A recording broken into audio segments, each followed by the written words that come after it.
Welcome to our channel. Today we how to transfer lead generation with Leadpages easy tutorial step by step clearly. To transfer lead generation with Leadpages, begin by logging into your Leadpages account. Once logged in, navigate to the dashboard. Select the lead boxes option from the sidebar menu. Click on the Create Lead Box button to start a new lead capture form.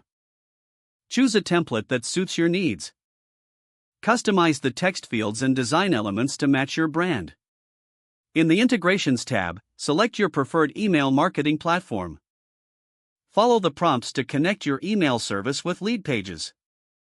Adjust the settings for form submission and notifications. After configuring your lead box, save your changes. Next, go back to the dashboard and select Landing Pages. Choose a template for your landing page.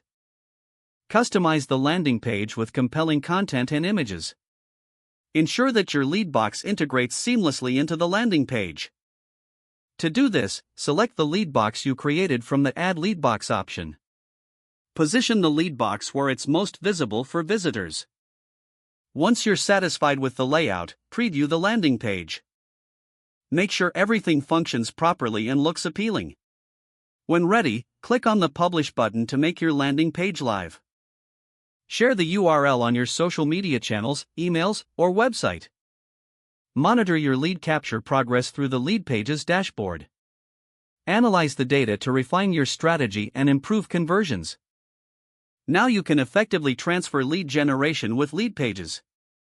If the page does not load, refresh the browser or try again in a private or incognito window.